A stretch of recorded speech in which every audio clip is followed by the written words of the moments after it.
సువార్త అనే ఆధ్యాత్మిక కార్యక్రమానికి ప్రభు నామంలో మిమ్మల్ని అందరినీ ప్రేమతో ఆహ్వానిస్తున్నాం. సిస్టర్ సుల్తాన్ నవీన్ గారు చెప్తున్న వాక్యము మీ అందరికీ దీవెనకరంగా ఆశీర్వాదకరంగా ఉందని మేము ప్రార్థిస్తున్నాం.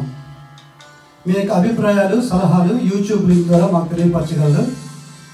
మీలో ఎవరికైనా ప్రార్థన అవసరం ఉన్నట్లయితే స్క్రీన్పై కనిపిస్తున్న మొబైల్ నెంబర్కి మీరు ఫోన్ చేసినట్లయితే మీ కొరకు మేము ప్రార్థన చేస్తాం. ప్రభు మిమ్మల్ని దీవించుగాక.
నీ మధుర ప్రేమను.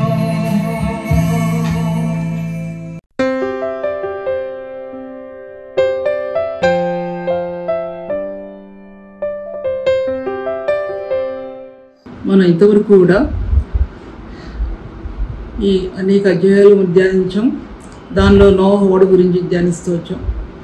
ప్రపంచములు అనే విషయాన్ని మీ ముందు పెడుతూ వచ్చాను. పాత ప్రపంచం, నూతన ప్రపంచం.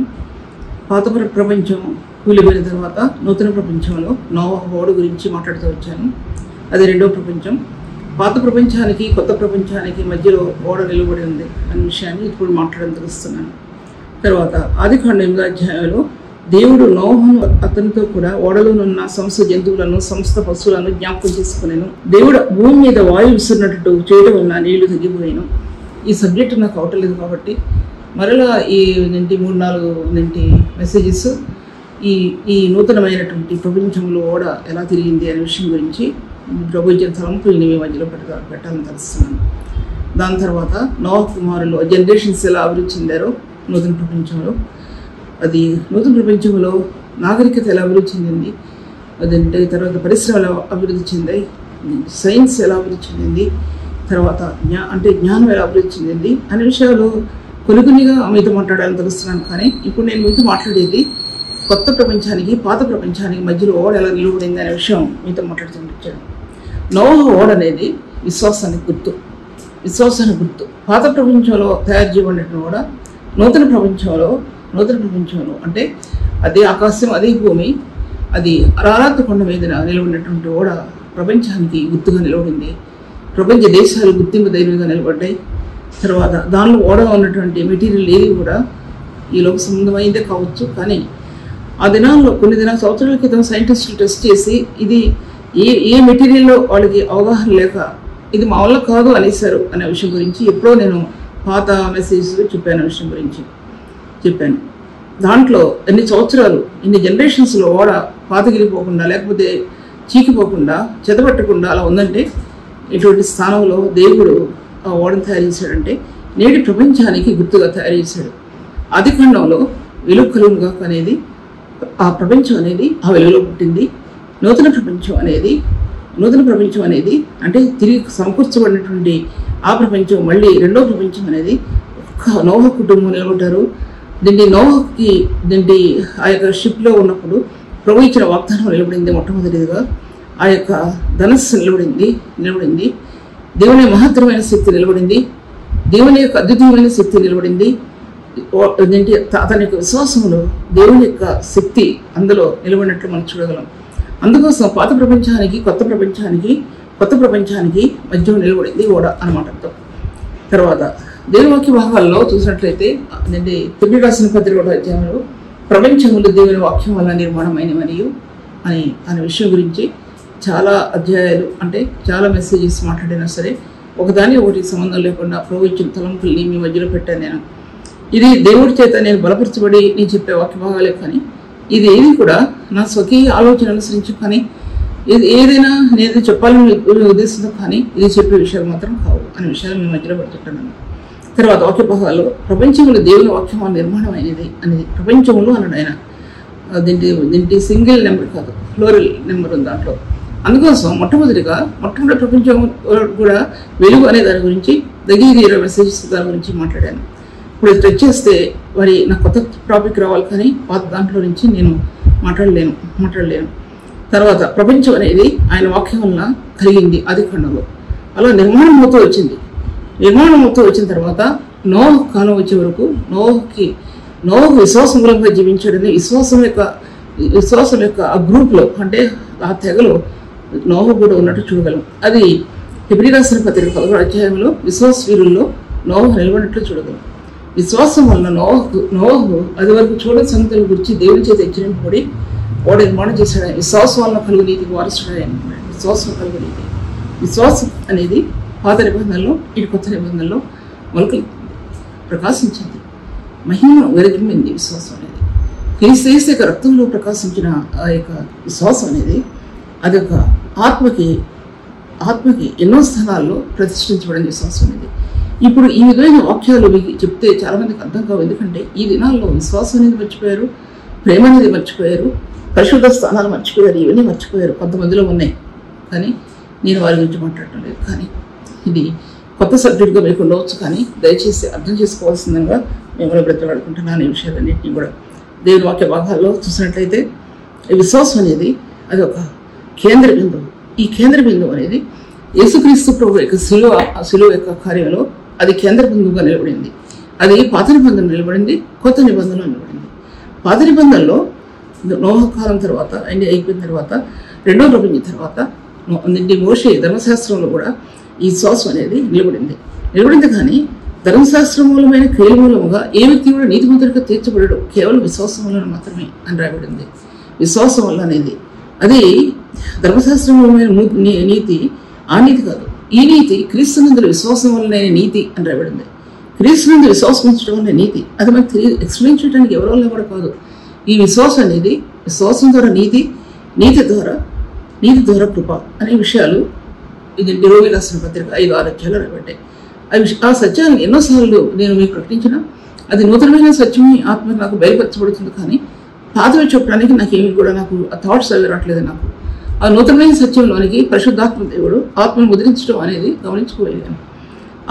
పరిశుద్ధాత్మ దేవుని చేత ఆత్మ ముద్రించబడటం అనేది ఒక నూతనమైన దర్శనం కోసం, తర్వాత నూతనమైన మార్గాలు తెరవటం కోసం, నూతనమైన తెర విడదీయబట్టడం కోసం, నూతనమైన తెర మన ఆత్మకు అనుగ్రహించబడటం కోసం, పాతవి గతించడానికి పాత తెరలు, నూతనమైన మహిమాయ తెరలు ఆత్మకి తెరవబట్టడం కోసం 2 కొరింథీయులకు రాసిన పత్రిక 3వ అధ్యాయం ఆఖరి భాగంలో ప్రభువే ఆ ఆత్మ మనల్ని క్రీస్తు రక్తం మనకి ముద్రిస్తూ వచ్చింది.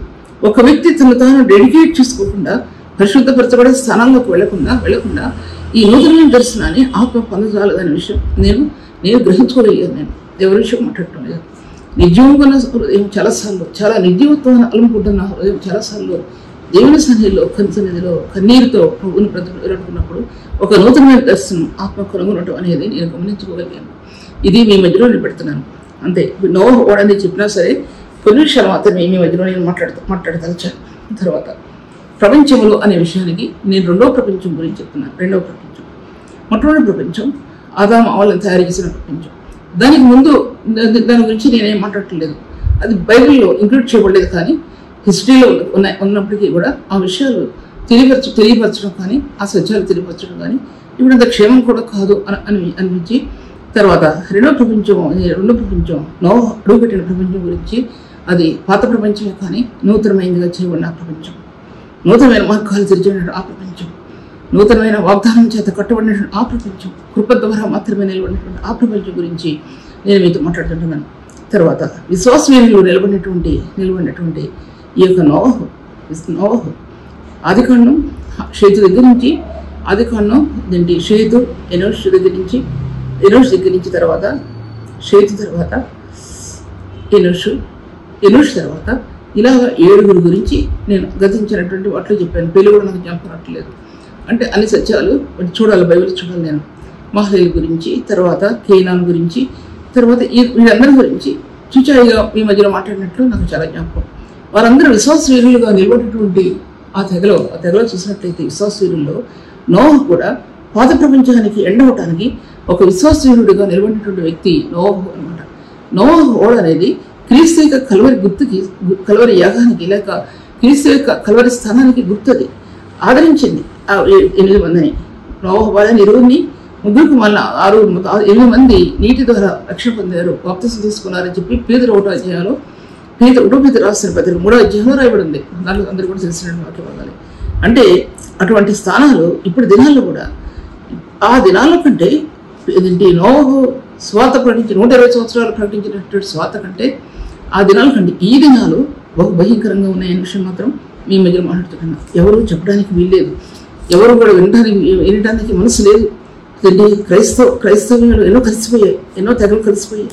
క్రీస్తు యొక్క మహిమ యొక్క ప్రభావంతో నిలబడినటువంటి క్రైస్తవ్యం అడుగు ఉందని అనుకున్నా సరే దాని మహిమ యొక్క ప్రభావం భూమి మీద ప్రకాశిస్తూ వచ్చింది. ఎందుకంటే అది భూజనాల్లో, భూగోళాల్లో, ప్రపంచాల్లో నిలబడినటువంటి క్రీస్తు యొక్క శిలువ, పాత నిబంధన కొత్త నిబంధనల మధ్యలో నిలబడినటువంటి ఆ శిలువ అనుభవం నేటి కొత్త నిబంధన సంఘంలో, నేటి ఎండ్ అయ్యేటటువంటి ఈ ప్రపంచ ఈ యుగంలో, అంచుకాల దినాల్లో ఆ ప్రభు యొక్క శిలువ మార్గాలు మర్చిపోయినటువంటి నేటి సంఘ వ్యవస్థలో సంఘ వ్యవస్థ ఒకసారి జ్ఞాపకం చేసుకోవాలి.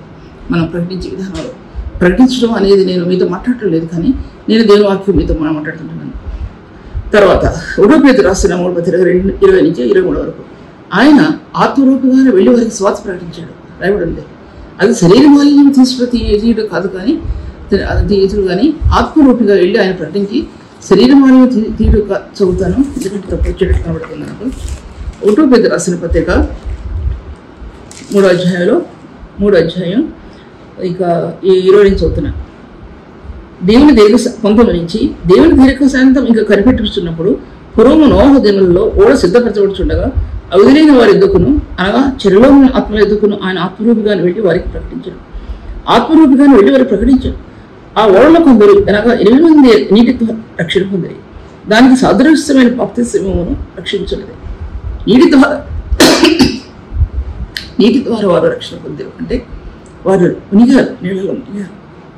ప్రపంచం అంతా నాశనం అయిపోతూ ఉంటే, ప్రపంచమంతా మనుషులందరూ చనిపోతూ ఉంటే, ఆ ఓడలో క్రీస్తు అనే ఓడలో ఆ యొక్క బాప్తిస్మ అనుభవంలో అంతరాత్మ ఆ 8 మంది ఉన్నతమైన స్థాయిలో నిలబడి చూడాలి.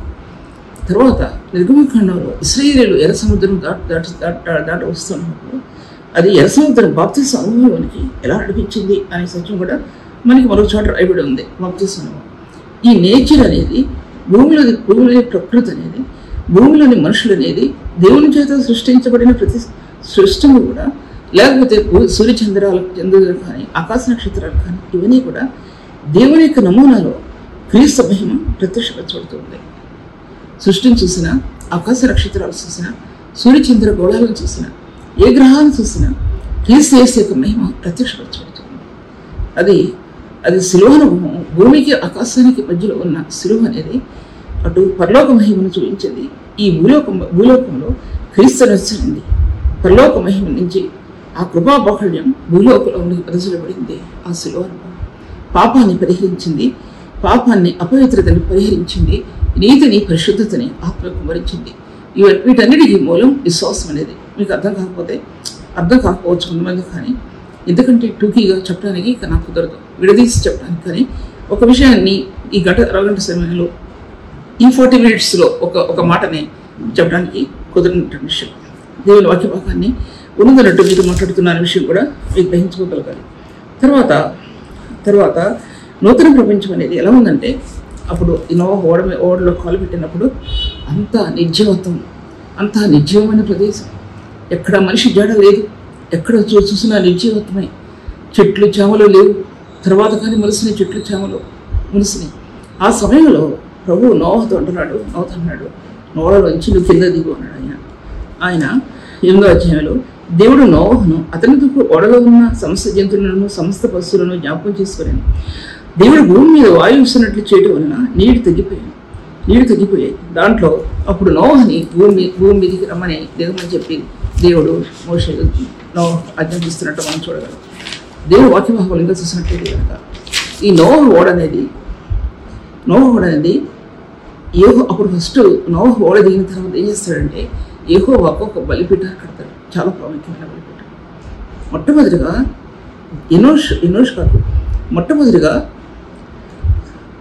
ఏబేలు అర్పణం అర్పించాడు. అది క్రీస్తు యొక్క బలిపీఠానికి గుర్తు. తర్వాత ఇక్కడ నోవహు ఎప్పుడు అర్పించాడు? కయ్యని తర్వాత ఏబేలు ఎప్పుడు అర్పించాడు? ఏదైనా తోటలో తను దీన్ని బయటకు వచ్చిన తర్వాత దేవునికి ఒక అర్పణ తీసుకొస్తాడు. ఆదాములు తప్పిదం చేసినప్పుడే దేవుడు ఏదైనా తోటల నుంచి బయటికి పంపించేస్తాడు. బయటికి పంపించిన తర్వాత కయ్యను పుడతాడు, తర్వాత హేబేలు పుడతాడు. వాడు పుట్టారు, పాపం విసిరిస్తూ వచ్చింది. ఇద్దరు మనుషులతో వచ్చేసింది పాపం. ఆదామవులు, తర్వాత కయ్యను అంటే పాపంలోనికి వెళ్ళిపోయాడంతా తనకు తెలియకుండానే. ఎక్కడి నుంచి వచ్చింది మొట్టమొదటి పాపం అని మీరు అడగచ్చు. అది కూడా ఆలోచించదండి. దానికి ముందుగా కొన్ని రిఫరెన్స్ బైబిల్లో రాయబడిన సత్యాలు, ఎటువంటి సత్యాలు రాయబడి అంటే అది ఇప్పించుకోవడానికి నాకు అది చెప్పలేకపోతున్నాను. ఎందుకు చెప్పలేకపోతున్నానంటే అది నా వల్ల కావటంలా. ఎంత అండర్స్టాండింగ్ మైండ్ ఉన్నా అంతరాత్మలో ఎన్నో సత్యాలు బయలుపరచబడినా ఈ విధమైన పబ్లిక్ వాక్యంలోకి అవి విమర్శించడానికి నాకు ఇష్టం లేదు అనే విషయం మీతో మాట్లాడుతుంటున్నా. ఆ కయీన్ యొక్క ప్రదేశాలు, సొదొమ గొమొర్రా ప్రదేశాలు, అయ్యే ప్రదేశాలు ఏంటంటే హాము ప్రదేశాలు, అయ్యే ప్రదేశాలు, హాము ప్రదేశాలు, దాని నివాస స్థలాలు, ఆ నివాస స్థలాలు, ఇప్పుడు నేటి ప్రపంచంలో ఆ నివాస స్థలాలు, పాపపు నివాస స్థలాలు, ఆ నివాస స్థలాలు నూతన ఏంటంటే ప్రకటన గ్రంథంలో బబులోను యొక్క పాపక్రియ రాయబడింది. ఇజ్రాయేలు యొక్క వేశ్య అని రాయబడింది. ఆ పాపక్రియ లోకంలో ప్రజ్వలితున్నటువంటి ఈ పాపం యొక్క క్రియలు భయంకరమైనటువంటివి. మనకు తెలియకుండా మన అంతరంగంలో ప్రవేశించడానికి, బాణాలు వేసుకొట్టడానికి, అగ్ని బాణాలు వేయటానికి, దానిలో అంతరాత్మలో ప్రవేశించడానికి ఈ పాపం యొక్క క్రియ ఎంత బలమైనది ఉందో ఒకసారి యోచించుకోవాలి. అది బబులోనుతో బాబిలోనియన్ సిటీ అనేది అంత భయంకరమైన సిటీ. ఆది కాండం నుంచి ప్రారంభమైనటువంటి సిటీ ప్రకటన గ్రంథం దేవుని గ్రంథం వరకు నిలబడింది అని ఎన్నోసార్లు విషయం చెప్పాను. ఆ విషయం ఇప్పుడు నేను మీతో మాట్లాడలేదు. దేవుడు మొదట అదేంటి నోహతో అన్నాడు, నువ్వు వెళ్ళి బలిపీఠాన్ని కట్టమని ప్రభు చెప్పకపోయినప్పటికీ కూడా అట్టును గ్రహించాడు. నిర్జీవమైన ప్రదేశం, ఎక్కడ చూసినా నిర్జీవత్వం. ఆ నిర్జీవత్వంలో దాంట్లో రాస్తాడు అదేంటి ఆది కాండం 22 వచనాల్లో పవిత్ర పశువుల్లో తర్వాత పవిత్ర పక్షుల్లో కొన్ని తీసి ఆ బలిపీఠం మీద అర్పణ అర్పించను అనేబడింది. అంతరంగం అనేది అంతరం యొక్క ఆ అర్పణ ఒక వ్యక్తి ప్రభువుకు అర్పించాడంటే ఒక బలి అర్పణ, స్తుతియాగం, దేవుని బలియాగాన్ని జ్ఞాపకం చేసుకుని స్తుతియాగం అర్పించాడంటే ఆ మహత్తరమైన శక్తి శిలో బలియాగంలో నుంచి డైమెన్షనల్ అంటే దాని తెలుగులో ఎన్నో ప్రకాశితమైన డైమెన్షనల్ వేస్ అనేవి, ప్రకాశితమైన మహిమ కలిగిన మార్గాలు. నీ స్తుతి అర్పణ పరిశుద్ధ యాగాన్ని తాగడంలో చూస్తావు. ఇది స్తుతి అర్పణ, అది స్తుతి అర్పణ. పరిశుద్ధ బలియాగాన్ని తాకలేని హృదయం, పరిశుద్ధ బలియాగాన్ని తాకలేని నీ అంతఃకరణ దేవుని యొక్క ముఖ దర్శనం కానీ దేవుని యొక్క ప్రత్యక్షతను కానీ పొందుతాం అనేది ఆశ వదిలిపెట్టేసుకోండి. అది ఆశ లేనే లేదు. ఎంత నిర్జీవమైన ప్రదేశం అంటే ఎక్కడ చూసినా మరి కలియబరాలు అక్కడ ఉండొచ్చు, ఉండిపోవచ్చు, అంతా ఆ వాసన అంతా పోయి ఉండొచ్చు. చాలా దినాలు గడిచినాయి. అక్కడ ఓడ నిలబడినప్పుడు ప్రభు ఒక్క కూడా ఏంటంటే వినబడుతుంది. ఆ నిర్జీవమైన ప్రదేశాల్లో తన హృదయం ఎంత కలత చెంది ఉంటుందంటే అంత కలత చెందింది. ఎంత కలత చెందిందంటే నోహు కలత చెంది మొట్టమొదటి అర్పణని, ఆ బలి అర్పణ రెండు పవిత్ర పశువుల్లోను పవిత్ర జంతువులను తీసుకుని ఆ బలిపీఠం మీద అర్పణ అర్పించను. అప్పుడు యెహోవా ఇంపైన సువాసన ఆగ్రహించను అని రాయబడింది. అప్పుడు ఏంటంటే ఈ అర్పణ అనేది సేవా పరిచర్యలు నిలబడుతుంది.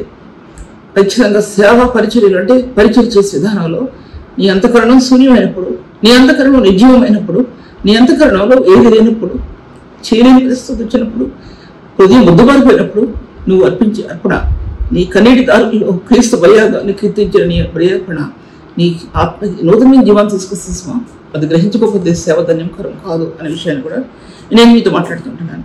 తర్వాత సేవా పరిధిలో సేవా దృక్పథం అంటే ఆ అపీరెన్స్, నీ సేవలో నేను చేసే సేవలో ఆ సిలువని క్రీస్తు యొక్క ఆ స్వరూపం నీ సేవలో ఆ దాంట్లో అది ప్రతిష్ఠించబడాలి. ప్రతిష్ఠించబడకపోతే సేవ ఒకటి అయిపోద్ది. నువ్వు చేసే సేవ ఒకటి, ప్రభు దర్శనం మరొకటి అయిపోద్ది. ఆ దర్శనంలోకి నీ ఆత్మ వెళ్ళదు అనే విషయం గురించి నేను మీతో మాట్లాడుతున్నాను. తర్వాత చూస్తే కనుక సేవ విస్తరించాలంటే చాలాసార్లు సేవ విస్తరించదు. ఎందుకు విస్తరించదంటే ఈ లోకంలో ఉన్నటువంటి తిమోతి రాసిన 1 అధ్యాయంలో కల్పనా కథలు ఎండలేని వంశావళులు, ఆది అంతం లేని వంశావళులు, దానికి ఆది అంతం లేని వంశావళులు అంటే దాని రాయబడింది. తిమోతి నువ్వు వెళ్ళి నువ్వు ఎఫెసరు చూడు, ఎందుకంటే దుర్బోధనలు ఖండించు మితములైన వంశావళులను విశ్వాస సంబంధమైన కానటువంటి వాటిని నువ్వు ఖండించి ఎఫెసలో నిల్చోండి. ఎందుకంటే ఎఫెస పట్టణం అన్ని జనాంగం తీయకుండా పట్టణం. ఆ పట్టణంలో నువ్వు బోధించే బోధ ఎలా ఉండాలంటే ప్రకాశితమైన క్రీస్తు యొక్క శిలువను అంటాడు. కహతీలు మాత్రమే ఆ మనసును మోయాలి. ఎక్కడ మోయాలి? కొత్త తాళ్లతో ఈ మీద కట్టుకుని మోయాలి. బండికిచ్చి కాదు. అది ఫిలిప్తీ రాశారు. బండికిచ్చి విద్య తోలుతుంటున్నప్పుడు దేవుడు శాపానికి ఎలా గురయ్యాడో అది జ్ఞాపకం చేసుకోవాలి. ఆయనకు శిలువ అనుభవాన్ని నువ్వు మోసేటప్పుడు నీ హృదయం అనే పలక మీద, నీ హృదయమైన అంతఃకరణ మీద ఆ ప్రభు యొక్క శిలువ అనుభవాన్ని నీ అంతరంగంలో దాచిపెట్టుంటే ఆ సేవా మార్గాల్లో నూతనమైన ద్వారాలు తెరవడితే, లేకపోతే తెరవడు. ఎన్నోసార్లు నిరాశ, ఎన్నోసార్లు నిస్పృహ నా జీవితంలో ఎన్నోసార్లు. కానీ ప్రభు నాతో మాట్లాడిన వాక్కును బట్టి ఈ వాక్యాన్ని మీ మధ్యలో నేను మాట్లాడుతుంటున్నాను, చెప్పగలుగుతుంటున్నాను. ఈ విషయాన్ని జ్ఞాపకం చేసుకోవాల్సింది. తర్వాత దాంట్లో చెప్పేది నేను ఏంటంటే నూతనమైన పరిచర్య, పరిపూర్ణమైన పరిచర్య, నీ ఆత్మకు అందించే పరిపూర్ణత అన్నాడు. దాంట్లో పరిపూర్ణత అనేది ఆయన ప్రేమలో ఉంది. ఆయన ప్రతి గుణంలో పరిపూర్ణత ఇప్పుడు ఉంది. ఆ శిలువ రక్తంలో నింపబడింది పరిపూర్ణత, జ్ఞానంలో నింపబడింది పరిపూర్ణత, తర్వాత ఆయన కృపలో నిలబడింది. ఇవన్నీ కూడా ధ్యానించిన విషయాలు, ఎన్ని గతించిన కాలంలో ధ్యానించిన విషయాలు. ఒక చిన్న మాట చెప్తున్నాను నేను. పరిపూర్ణత అనేది ప్రతిదానికి రిఫరెన్స్ ఉంది. ప్రతిదాని రిఫరెన్స్ కూడా ఎన్నోసార్లు మీతో మాట్లాడిన విషయాలు. ఈ 4-5 మాటలు ధ్యానిస్తే ఒక పుస్తకంలోకి అంతరాత్మ రోజు తీసుకెళ్తాడు. అటువంటి విషయాలు మీ మధ్యలో మాట్లాడినా ఎంతమంది చెవి ఇవ్వలేదు. ఎందుకు ఎక్కలేదంటే ఇవి ఆత్మకి అనుగుణీయంగా ఉండటం లేదు. ఎందుకు ఉండట్లేదంటే ఇది ఆత్మను పట్టి తీసుకురావట్లా. దాంట్లో ఏదో చేర్చాలి, ఏ కథన్నా చేర్చాలి, ఏ నవ్వన్నా చేర్చాలి, నవ్వించే మాటలన్నా దాంట్లో ఉండాలి. కానీ అది నాకు చేత కాదు. అది నాకు చేతకాని విషయం. నేను మీతో మాట్లాడేది అది నాకు చేతొచ్చే విషయం కాదు. ఆయన యొక్క దర్శనాన్ని, ఆయన వాక్యం యొక్క దర్శనాన్ని, ఆయన యొక్క శిలువ యొక్క దర్శనాన్ని ఉన్నతుగా మీ మధ్యలో మాట్లాడాలి. నేను గ్రహించుకున్న సత్యం మాట్లాడాలి. బయట తెచ్చి అరువు తెచ్చి నీళ్ళు పెట్టకూడదు. నేను ఏదైనా బారో చేసి నేను ఇక్కడ మీ మధ్యలో మాట్లాడటం వీల్లేదు. నేను ప్రభు నాకు మాట్లాడిన విషయం దేన్ని కూడా నేను బారో చేయడానికి నాకు వీల్లేదు అనే విషయం దాంట్లో అందుకోసం అంతరంగంలో ఒక మార్గం తెరబడుతుంది. ఈ బలియాగంలో ఒక అంతరంగంలో ఎన్నిసార్లు బలిపీఠాలు కడతావో ప్రభు దగ్గర, దేవుడి సన్నిధిలో ఎన్నిసార్లు నీ బలిపీఠం కడతావో అక్కడ నూతన మార్గం తెరబడటం చూస్తావు. అది నువ్వు ఎరగని కొత్త మార్గం, నువ్వు ఎరగనటువంటి జీవం కలిగిన మార్గం, నువ్వు ఎరిగినటువంటి జ్ఞానం యొక్క మార్గం, పరిశుద్ధమైన మార్గం నీ ఆత్మ తెరవటంలో చూస్తున్నప్పుడు పరిచర్యలో ఆ ప్రకాశితమైనటువంటి కణజాలాలు దేవుని మహిమని వ్యక్తపరుస్తాయి, దేవుని కృపను వ్యక్తపరుస్తాయి, దేవుని పరిశుద్ధ స్థానాలను వ్యక్తపరుస్తాయని, దేవునికి నీతియుక్తమైన స్థానాలు వ్యక్తపరుస్తాయి. అది క్రీస్తునందు నీకున్న విశ్వాస పరిధిలో ఇటువంటి విశ్వాసంతో మనం జీవిస్తున్నామో దాంట్లో నుంచి ఇటువంటి మార్గాలు ఆత్మకి తెలియవద్దాం ఆటోను గమనించుకుంటాం అనే విషయాన్ని నేను మీతో మాట్లాడుతుంటున్నాను. అప్పుడు ఆయన సువాసన ఆగ్రహించి అంటాడు. ఆయన చూడండి 8వ అధ్యాయంలో 22వ వచనంలో ఆయన 21వ వచనంలో అప్పుడు యెహోవా ఇంపైన సువాసనను ఆగ్రహించి ఇక మీద నరులను భూమిని మరల సిప్పింపను. ఎందుకనగా నరుల హృదయాలోచన వారి బాల్యం నుండి చెడ్డది. నేను ఇప్పుడు చేసిన ప్రకారంగా ఇంకనూ మరి జీవులను సంహరింపను. ఇంపైన సువాసన ఆగ్రహించాడు. అసలు ఎటువంటి సువాసన ఆగ్రహించాడంటే ఒక వ్యక్తి దగ్గర నుంచి, ఒక పరిశుద్ధ దగ్గర నుంచి, ఒక సేవకుని దగ్గర నుంచి, ఒక సేవకురాల దగ్గర నుంచి ఈ బలి అర్పణలో ఆ పరిమళం, బలి అర్పణలో ఆ సుగంధం, పరిమళ తైలం, సువర్ణాభిషేక తైలం. వాక్యాలు రాయబడ్డాయి అంటే ఉట్టి రాయబడ్డా, అదేంటి నిర్గమకాండలో రాయబడ్డాయి, జకర్యాలో రాయబడ్డాయి, పరిమితాలు రాయబడ్డాయి. ఇలాగ బైబిల్ గ్రంథంలో ఈ బైబిల్ గ్రంథమే పరిమళ తైలం. ఈ చాప్టర్స్ అన్ని సుగంధాభిషేక తైలం. ఇందులో సువర్ణాభిషేక తైలం అంటే పరిశుద్ధాత్మ చేత అభిషేకించబడినటువంటి ఈ బైబిల్ గ్రంథం. అది నీ ఆత్మకి పరిశుద్ధాత్మ దేవుడు నీ ఆత్మకు అభిషేకించిన స్థానాలు అవి నీ దినచర్యలో లేకపోతే, నీ వాక్యోపదేశాలు లేకపోతే ఎవరికి ఆకర్షణ? ఎవరు ఆకర్షించుకుంటుంది అంటే హృదయం ఎవరిని ఆకర్షించుకుంటుంది? చెత్తను ఆకర్షించుకుంటుంది. ఈ లోక సంబంధం ఆకర్షించుకుంటే దైవత్వాన్ని ఆకర్షించుకుంటుంది. పరిశుద్ధ స్థానాలు, మహిమగలిగిన స్థానాలను ఆకర్షించుకుంటుంది. పరిశుద్ధ స్థానాల్లో నిలబడిన వ్యక్తి మహిమగలిగిన స్థానాలలో ఆత్మ ప్రకాశించడం చూడగలుగుతారు. ఎవరైనా చూడగలుగుతారు. ఎందుకంటే ఈ స్థానాలు ప్రభు మనకు అనుగ్రహించను గాక, మీకు అనుగ్రహించను గాక, నాకు అనుగ్రహించను గాక. ఈ పరిశుద్ధ స్థానాలు దాచబడిన మహిమయుక్తమైన విలువలు ఆత్మలో ప్రకాశించను గాక, అది సేవలో ప్రకాశించను గాక. దీని వాక్య భాగాన్ని ఇంకా చూసినట్లయితే కనుక ఆయన ఆ నిరాశతో కూడిన పరిస్థితి, ఎక్కడ చూసినా చల్లదనం, ఎక్కడ చూసినా తడి వాతావరణం, భూమి మీద ఒక 4 అంగుళాలు 2 అంగుళాలు తోతే నీళ్లు, ఎక్కడ చూసినా నీళ్లు. నా హృదయం ఎలా ఉంటుందండి? పంట ఇంకా పండలేదు, భూమి అంతా నిర్జీవంగా ఉన్నటువంటి ప్రదేశం. వాళ్ళు తెచ్చుకునేవి తినొచ్చు, వారు తెచ్చుకున్న పక్షులు తినొచ్చు, ఏమన్నా తినొచ్చు. వాళ్ళు దేవుడు నోహ ఎలా భద్రం చేశాడంటే ఆ విషయం కూడా తర్వాత ఆ సమయంలో మొట్టమొదటిగా అతను కట్టిన బలిపీఠం, అది చాలా ప్రాముఖ్యమైన బలిపీఠం కట్టాడండి. బలిపీఠం కట్టాడు. దాని తర్వాత అబ్రహాం బలిపీఠం కట్టాడు, ఇస్సాకు బలిపీఠం కట్టాడు, యాకోబు బలిపీఠాలు కట్టారు. బలిపీఠం అనేది అది దేవునికి సంబంధించింది, అది నీకు సంబంధించింది, దేవుని యొక్క స్థానానికి సంబంధించింది, నీ హృదయం యొక్క బలిపీఠానికి సంబంధించింది, నీ హృదయ అంతఃకరణకు సంబంధించింది బలిపీఠం అనేది. ఆ బలిపీఠాలు కడుతూ వచ్చారండి. ఆ బలిపీఠాలు కట్టడం వలన నేను అబ్రహాం, ఇస్సాకు, యాకోబు దేవుణ్ణి అన్నాడండి. ఒక వ్యక్తి హృదయంలో ఆ బలిపీఠం ప్రభు కోసం కడితే నేను ఫలానా వ్యక్తిని, ఫలానా వ్యక్తి అబ్రహాము దేవుడు ఎలాగో అలాగ మన దేవుడు ఆయన, మన దేవుడు శిలువ యొక్క యాగంలో ఈ హృదయాంతరంగం బలిపీఠం కట్టబడితే అది దేవుని దృష్టిలో యథార్థంగా నిలబడుతుందని సత్యం మీ మధ్యలో మాట్లాడుతుంటున్నాను. తర్వాత చూసంటే ఏదనగా అబ్రహాము, ఇస్సాకుల, యాకోబుల దేవుడు అని చాలాసార్లు ఉంటాడు ఆయన. నేను ఏలియా పడిపోయిన బలిపీఠాన్ని కడతాను అక్కడ కట్టి అహబ్ టైంలో కట్టి ఆ దాని మీద నీళ్ళు పోస్తాడు, ఎన్నో గంగాళాలు పోస్తాడు, ఎన్ని పోస్తాడు. ఫస్ట్ బలిపీఠాన్ని కట్టి అంటాడు అబ్రహాము, ఇస్సాకుల, యాకోబుల దేవా. ఆ పదాల్లో ఉందండి అర్థం, ఆ పదాల్లో ఉంది అర్థం. అబ్రహాము, ఇస్సాకుల, యాకోబుల దేవా. ఇప్పుడు మనం ఏమంటాడుతాడు, దేవా నా కొరకు ప్రాణం పెట్టాను, నా పరలోకం ఉందని తండ్రి, నన్ను విమోచించినటువంటి గొప్ప దేవా. మన పదాల్లో ఇమిడి ఉన్నటువంటి పరిశుద్ధుని యొక్క ప్రేమ అందులో వ్యక్తపరచబడుతూ ఉంటుంది. అందులో చాలామంది తెలియక ఎన్ని దూషిస్తారో, ఎన్ని దూషణ మాటలు మాట్లాడతారో, అంతరంగంలో ఎంత చెడు ప్రదర్శిస్తారో, అది ఆ యొక్క శిలువ ప్రభావాన్ని కీర్తించే వ్యక్తి యొక్క జీవితాల్లో దేవుని ఆశీర్వాదం ఇమిడి ఉంటుందని చాలామందికి తెలియదు.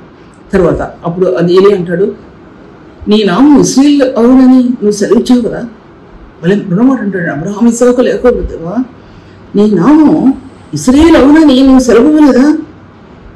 యాకోబుతో నువ్వు సెలవివ్వలేదా?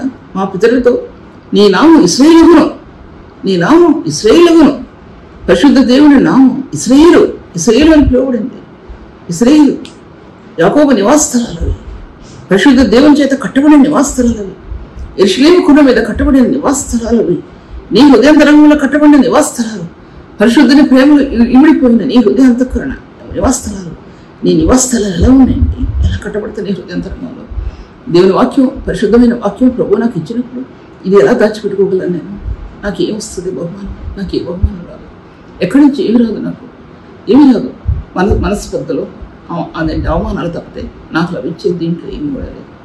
పరిశుద్ధులైన ప్రభు యొక్క ప్రేమని మీ మధ్య నుండి చెప్పడానికి నా హృదయం యొక్క తహతహ అది మాత్రం తప్ప నాకేమి ఎక్కడి నుంచి ఏమి కూడా రావు. నాకు కావాల్సింది ప్రభు ఇచ్చే ఆ ప్రేమ పలుకుల్లోనే పలుకులు, ఆ తుప్పర నా హృదయం మీద పడాలి. అదొకటి నాకు కావాలి. నన్ను ప్రేమించడం నా ప్రభు, నేను ప్రేమించిన ఆ ప్రభువులో ఆ పలుకులు నా హృదయంలో నిలబడితే నాకు చాలు. అంతకంటే నా నేను ఇంకా మరేది కూడా నేను ఆశించను. అటువంటి జీవం కలిగిన దేవుడు ఆయన, అటువంటి జీవం కలిగిన దేవుడు నా దేవుడు. అందుకోసం ఈ స్వార్థ పరిచర్యని మీ మధ్యలో నేను ఈ చెబుతూ ఉంటున్నాను, కొడుతున్నాను. అంటాడు నీ నామం ఇశ్రాయేలుగా నన్ను వాగ్దానం చేసావు కదా నువ్వు. అప్పుడు ఇంకా ఏంటి ఏలియా టైంలో రాజుల గ్రంథం, 1వ రాజుల గ్రంథం 17వ అధ్యాయంలో లేదా 18వ అధ్యాయంలో నాకు జ్ఞాపకం లేదు, కానీ ఇప్పుడు చదవలేదు. ఆ యొక్క నామం ప్రభు యాకోబుతో ఇశ్రాయేలు అని పిలిచి అన్నాడు ఆయన. అప్పుడే ఎప్పుడైతే ఇశ్రాయేలు అని పిలిచాడో యాకోబు ఇశ్రాయేలుగా పిలువ. ఇశ్రాయేలు దేశం అనేది ఆ పలుకుల్లోనే స్థాపించబడిందండి. యెరూషలేము కొండ మీద అప్పుడే స్థాపించబడింది. ఆయన ఉచ్చారణలో, ఆయన మాటల్లో దేశం స్థాపించబడిందండి. యాకోబు యొక్క ప్రార్థన స్థాపించబడింది. అది చెప్పేసాను, చాలాసార్లు చెప్పాను, అది నేను దాన్ని పొడిగించలేను. యాకోబు యొక్క ప్రార్థనలో దేశం స్థాపించబడింది. యాకోబు యొక్క కన్నీటిలో 12 మంది గోత్రకర్తలు స్వాస్థ్యాన్ని పొందడం మాత్రమే కాకుండా యూదా గోత్రాన్ని ప్రభు ఎన్నుకుని రారాజైన క్రీస్తు అందులో జన్మించడానికి మార్గం తెరవబడింది. ఎప్పుడు అంటే పితరులు చేయబడిన వాగ్దానాల్లో యాకోబు యొక్క కన్నీటి ప్రార్థనలో అతను విలపించిన విలాపం, పాదాలు పట్టుకుని విలపించిన విలాపం, ఆయన పాదాలు విడవకుండా ప్రార్థించిన విలాపం, ఆయన యొక్క పరిశుద్ధమైన ప్రేమను కనుగొని ఎప్పుడైతే ఆయన పాదాలు విడవకుండా ప్రార్థించాడో యాకోబు ఎటువంటి దీవెన పొందగలిగాడంటే, నువ్వు యాకోబు కాదు, ఇశ్రాయేలును. నువ్వు ఇశ్రాయేలును, నువ్వు దేవునితోనూ మనుషులతోనూ పోరాడి గెలిచితే కనుక నీ పేరు ఇశ్రాయేలు అనబడుతుంది. తర్వాత అప్పుడు దేవుడు యాకోబుని వదిలించుకుని వెళ్ళిపోయినప్పుడు అప్పటి నుంచి యాకోబు కాలు గుడ్డుతో నడిచాడు. యాకోబు కాలు కుంటుతో నడిచాడండి. జ్ఞాపకం చేసుకోవాల్సిందే. మన పితరులకు చేయబడిన వాగ్దానం ఇస్సాకు దీవిస్తూ నీ పంట యెహోవా దీవించిన పంట, పరలోకంలో ఉన్న పంట పరలోకంలో ఉన్న మహత్తరమైన శక్తి యాకోబు కన్నీళ్లలో భూమి మీద ఫలించిందండి. పంట, ఆ పంట తీసుకురండి సంఘానికి. ఆ పంటను తీసుకొచ్చి సంఘాన్ని తృప్తిపరచండి. ఆ పంట తీసుకొచ్చి సంఘానికి బోధించండి. సంఘం బలం పొందుతుంది. ఆ పంట పరలోక సంబంధమైన పంట. యాకోబులో గురించి ఆశీర్వదించినటువంటి ఇస్సాకు ఆశీర్వదించినట్టు ఆ పంట, యెహోవా దీవించినట్టు పంట, అటువంటి పంట కల్వరి శిలువలో సమరూపంగా నిలబడినట్టు నీ హృదయ ధ్యానం, ఆ పంట దేవుని సంఘానికి బోధించాలండి. మరి ఇది తీసుకొస్తే పరిశుద్ధులు సంతృప్తి చెందరు. పరిశుద్ధులు దీవించబడని విషయాన్ని, పరిశుద్ధులు ఆశీర్వదించబడని విషయాన్ని మేము మధ్యలో మాట్లాడుకుంటున్నాం. దేవుని వాక్య భాగాల్లో బలిపీఠం మీద పవిత్ర జంతువులలో, పవిత్ర పక్షులలో అన్నీ కూడా పవిత్రత అనేది కనబడుతుంది. పవిత్రత అనేది, పరిశుద్ధత అనేది కనబడుతుంది. మన బలి అర్పణ ప్రభు కోసం మనం అర్పించే అర్పణ ఎలా ఉండాలంటే అది పరిశుద్ధమైనదిగా ఉండాలి, నీతియుక్తమైనదిగా ఉండాలి, యథార్థమైనదిగా ఉండాలి. మన హృదయం మన ప్రభుని కీర్తిస్తుంటున్నప్పుడు, ఆయన గుణగణాలని మన హృదయాంతరంగా తాకుతుంటున్నప్పుడు అందులో నీ తినే రీతిగా అట్రాక్షన్ ఆత్మలో నింపబడటం, దేవునికి నీతి నీ హృదయం నింపడటం నువ్వు గమనించుకుంటావు. నువ్వు ఆరాధిస్తున్న సమయంలో జ్ఞాపకం తీసుకోవాలి. ఎందుకంటే పరిశుద్ధమైనదిగాను నిర్దోషమైనదిగాను నీ అంతఃకరణ అది దేవుని సన్నిధిలో నిలబడాలండి. అది నిలబడితేనే ఆరాధన పరిపూర్ణత చెందుద్ది, లేకపోతే పరిపూర్ణత చెందవు అనే విషయాన్ని నేను మీతో మాట్లాడుకుంటున్నాను. తర్వాత ఆత్మతోనూ సత్యంతోనూ కీర్తించాలన్నట్టు అది యోహాను సువార్త 4వ అధ్యాయంలో సమరయ స్త్రీతో మాట్లాడుతూ, అమ్మ ఆయన యథార్థంగాను సత్యంతో ఆరాధించే కాలం వచ్చే ఉంది. ఆయన యథార్థంగా ఆరాధించండి. ఆరాధన నీ హృదయ ధ్యానాల్లో ఆరాధన, నీ ప్రేమికుని ఆరాధన, నువ్వు ప్రేమించే నీ ప్రభువు నీ కవాటాల్లో ఆయన తలుచుకుని ఆరాధన, నీకోసం ప్రాణపెట్టిన ప్రభువుని గుండెలో పెట్టుకుని ఆరాధన. నీ ప్రేమికుడు ఆయన, నిన్ను ప్రేమించిన నీ ప్రేమికుడు ఆయన అలా ఆరాధిస్తున్నాడు. ఎలా ఆరాధిస్తున్నాడు? వివాహమైన తర్వాత, వివాహమైన ముందు నాకు అసలు ఈ లోక సంబంధంగా ఎక్కడ ఏ ప్రేమలో తెలియదు. నా తల్లి ప్రేమ తప్పితే నాకేమీ తెలియదు. వివాహమైన తర్వాత నా గుండెల్లో దాచుకునే నా స్వరూపం నేను మర్చిపోలేకపోయాను. నేను ఆ స్వరూపాన్ని. ఇటు చూసిన ఆ రూపమే కనిపించింది, ఇటు చూసిన ఆ రూపమే కనిపించింది. ఏ మూలకున్నా ఏంటి ఆలోచిస్తున్నావు అనేవి, నువ్వేంటి ఆలోచిస్తున్నావు అంటే ఏమీ లేదండి, నేనేం ఆలోచించట్లేదు. నేను దేనికోసం ఆలోచించట్లేదు. ఆయన అప్పుడు రక్షించబడి కొన్ని నెల మాత్రమే అయింది. ఈ లోకంలో జీవించే వ్యక్తి ఆయన. అటువంటి వ్యక్తి ప్రభువుని అంగీకరించారు కరెక్టే, కానీ లోతైన మార్గాల్లో నడవట్లేదు. ఎప్పుడు ఆలోచనలో ఉండేదాన్ని. ఎప్పుడు తను వెళ్ళిపోయిన తర్వాత ప్రభు సన్నిధిలో కన్నీరు గడిచేదాన్ని, బాధను తట్టుకోలేక ప్రభువా ఇదే పలుకులండి. అప్పటి నుంచి ఇప్పటి వరకు ఆయన విడిచిపెట్టలేదండి. నేను ఆయన విడిచిపెట్టలేదండి. నా హృదయ కవాటాల్లో దాగి ఉన్న ఆయన ప్రభు, నేను నా ప్రభువు వాడను, నేను ఆయన దానను ప్రమేయాలు చెప్పినటువంటి ఆ ప్రభుని నేను నా మనసారా కీర్తించడానికి సంవత్సరాలు గతించిపోయాను. దీంట్లోనే పరిచర్య ఉద్భవించింది, దీనిలోనే పాటలు ఉద్భవించాయి, దీనిలో అనేక మనకు ఆ ప్రేమని తెరవటం గమనించుకోగలిగాం. ఆ ప్రేమ కలువరి ప్రేమ అండి. ఆ ప్రేమ కలువరి ప్రేమ. నువ్వు ఆరాధించే ఆరాధన పరిశుద్ధతో, యథార్థతో, నీతితో, ఆత్మతో, సత్యంతో నింపడాలి. అది లోపిస్తే ఆ ఆరాధన నీ ఆత్మ క్షేమం కాదు, ఇతరుల ఆత్మకి క్షేమం కాదు, సంఘం పరిపూర్ణతను అందుకోవడానికి క్షేమం కాదనే విషయాన్ని నేను మీతో మాట్లాడుతుంటున్నాను. దేవుని వాక్య భాగాలు చూసినట్లయితే కనుక అప్పుడు అన్నాడు ఒక వాక్యం బాగుందండి. భూమి ఇచ్చినంత కాలం 22లో పెదకాలమును, కోతకాలమును, శీతోష్ణములను, వేసవి శీతాకాలములను, రాత్రింపగళ్ళు ఉండక మానవని తన హృదయంలో అనుకున్నాను. అప్పుడు కాలాలు మొదలుపెట్టబడ్డాయి. శీతాకాలం, వర్షాకాలం, వేసవికాలం కాలాలు, ఋతువులు ప్రారంభమైనాయండి. అప్పుడు అంతకుముందు ఋతువులు ప్రారంభం అవ్వలేదేమో, ఎందుకంటే వర్షం లేదు, భూమి మీద వర్షం పడలా. భూమి నుంచి ఆవిడ మాత్రమే బయటకు వచ్చింది. నోహ కాలం తర్వాత భూమి మీద ఋతువులు ప్రారంభమయ్యాయి, ఋతువుల కాలాలు ప్రారంభమయ్యాయి. 3 రకాలైన కాలాలు, రాత్రి పగళ్ళు అంతకుముందు ఉండొచ్చు, కానీ అప్పుడు మళ్ళీ అంటున్నాడు రాత్రి పగళ్ళు ఉండక మానం అన్నాడు ఆయన. అంటే ఏంటంటే ఇది కీర్తనల 89 అధ్యాయం 37 వచనంలోను ఆయన చూడండి, కీర్తనలు 89 అధ్యాయం 37 వచనం.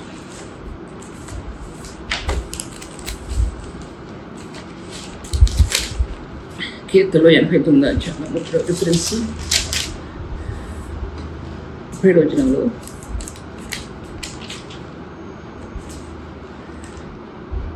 నా పరిశుద్ధతోడు నేను ప్రమాణం చేస్తాను, దావీదుతో నేను అబద్ధమాడను.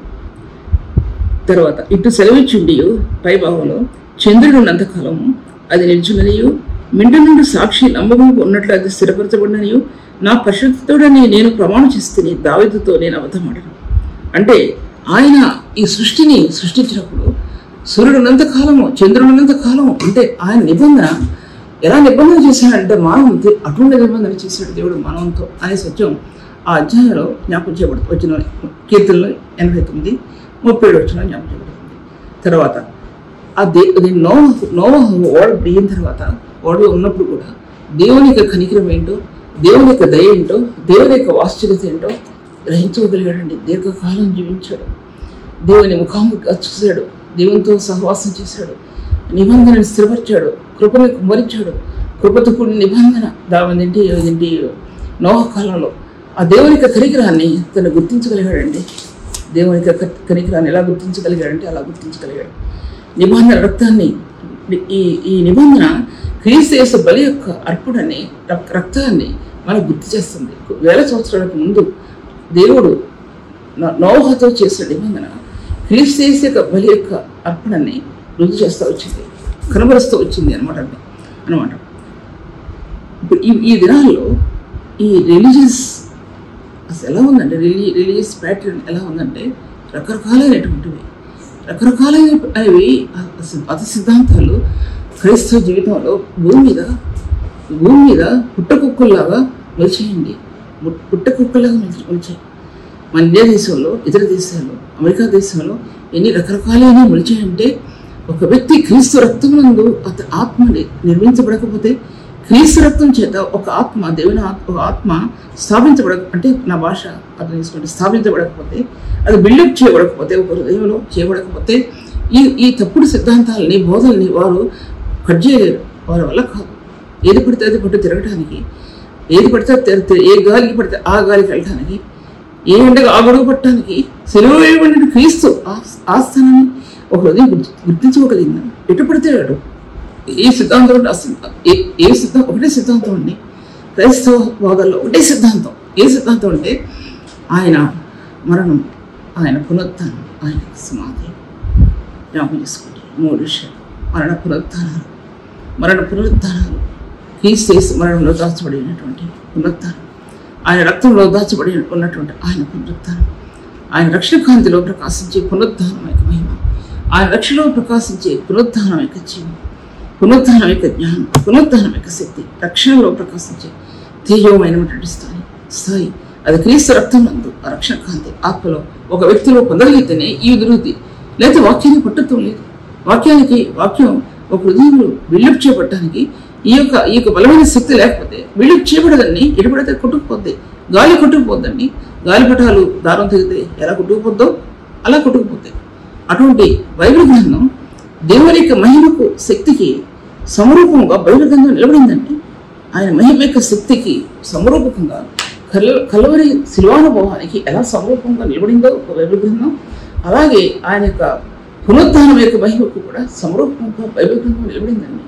బైబిల్ గ్రంథంలో భాగాలు ఇవన్నీ కూడా ఒక విశ్వాస హృదయంలో నెలకొల్పబడటానికి, స్థాపించబడటానికి క్రీస్తు పరిశుద్ధ రక్తం అంత ప్రాముఖ్యమైనది ఎంచబడిందండి. అంత ప్రాముఖ్యమైనది ఎంచబడిందనే సత్యం మీ మధ్యలో నేను మాట్లాడుకుంటున్నాను.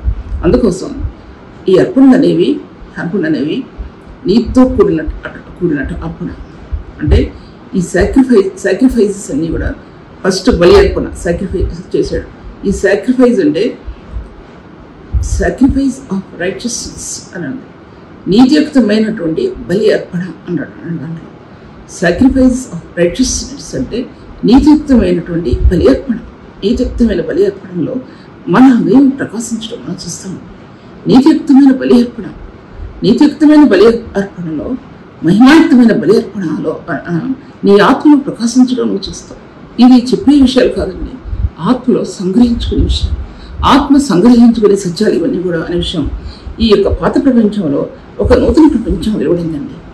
అది నోవాహు మొట్టమొదటిగా స్థాపించిన నోహ మొట్టమొదటిగా దీన్ని అర్పణ చేయడానికి, ఆ బలియాగం చేయడానికి ఆయన మొట్టమొదటిగా స్థాపించినటువంటి ఆ యొక్క బలిపీఠం అనేది అంత ప్రధానమైనది అనేబడిందండి. మొట్టమొదటి బలియాగం, మొట్టమొదటిగా ఆ బలిపీఠాన్ని సిద్ధపరచుకుని దేవుని మహిమపరిచిన ఆ స్థానం ఎంత ప్రధానమైందంటే, ఒక విశ్వాస హృదయంలో, ఒక సేవ జీవితంలో, సేవకుల హృదయాల్లో, మన హృదయాల్లో ఈ యొక్క బలి అర్పణ అనేది ఈ జీవితంలో దాని ప్రధానమైనదిగా ఎంచితే తట్టుకుంటాం, లేక తట్టుకోలేం. ఇరుకులు, ఇబ్బందులు తట్టుకోలేం. దానిలో నీకు ఆత్మకు అనుగ్రహించబడిన సత్యాలు చాలా ప్రాముఖ్యమైనగా దేవుడు చూపించాడు. కృపతో కూడిన నోహ అర్పణ, అక్కడ దేవుడు బలి అర్పణని అంగీకరించినట్లుగా చూడగలం. దాంట్లో ఆ సువాసన ఆగ్రహించి అంటాడు ఆయన. ఆ సువాసన ఆగ్రహించి 22వ వచనంలో వారి హృదయాలోచన బాలేముడు చెడ్డదని చెప్పి తన కింద భాగాలు చూసినట్టు పై భాగాలను చూడండి. అప్పుడు యెహోవా ఇంపైన సువాసన ఆగ్రహించి, ఇక మీద నరులను, భూమిని మరల శపించను. శపించను. ఆయన ఎంత సంతృప్తి చెందాడంటే, ఒక మానవుని హృదయంలో ఉన్నటువంటి ఆ యొక్క బలి అర్పణలో, ప్రభు యొక్క బలి అర్పణ, క్రీస్తు యేసు బలి అర్పణలో ఉన్న రహస్యాన్ని ఎప్పుడైతే దేవుడు చూచాడో, గ్రహించుకున్నాడో, ఆయన హృదయం సంతృప్తి చెంది ఆగ్రహించి, ఆ సువాసన ఆగ్రహించి, ఇక నేను మనుషుల పాపాన్ని బట్టి నేను వారిని శపించను. ఎందుకంటే నేను నిబంధన చేస్తున్నాను. నేను నిబంధన నోహతో నిబంధన చేస్తున్నాను. ఈ నిబంధన కలువరి శిలువలో ప్రాణం పెట్టిన ప్రభు కృపతో కూడిన నిబంధన. ఆ నిబంధన నేను నోహతో చేస్తున్నాను. కలువరి శిలువలో ప్రాణం పెట్టినటువంటి ప్రభు, కలువరి శిలువలో ప్రాణం పెట్టినటువంటి ప్రభు.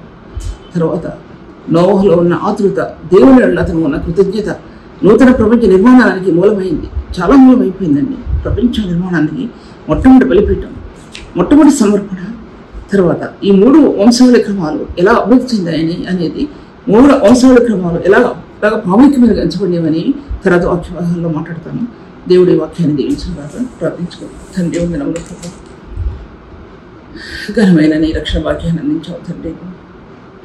నీ వాక్యం యొక్క నిధులు ఆత్మకి తెరిచావు. నువ్వు పరిశుద్ధమైనది, జీవము లేదా మార్గాలు ఆత్మలో ప్రతిష్ఠించావు ప్రభు. వాక్యాన్ని ఆశీర్వదించావు తండ్రి. నీ జీవం కలిగిన వాక్యం ప్రపంచాలు నిర్మించింది ప్రభు. నీ వాక్కు ప్రపంచాన్ని కట్టింది. ప్రపంచాలు తెరవబడ్డాయి నీ వాక్కులు ప్రభా. ధ్వజస్తంభాలు కట్టావు తండ్రి ప్రపంచానికి. తండ్రి మహిమ కలిగిన ధ్వజస్తంభాలు ప్రపంచానికి కట్టావు. పరిశుద్ధాత్మ దేవాన్ని కొందరం చెల్లిస్తూ ఈ వాక్యాన్ని దీవించి ఆశీర్వదించమని యేసు నామములో స్తుతించి వేడుకుంటున్నాను తండ్రి. ఇంతవరకు సిస్టర్ సుల్తాన్ నగరి గారి వాక్యాన్ని ఆత్మలో ఆనందించి దేవుని మేలు పొందాలని నమ్మి దేవుని స్తుతిస్తున్నాం. మీ యొక్క అభిప్రాయాలు కామెంట్స్ ద్వారా మాకు తెలియపరచండి. Please like, comment, share and subscribe. God bless you all.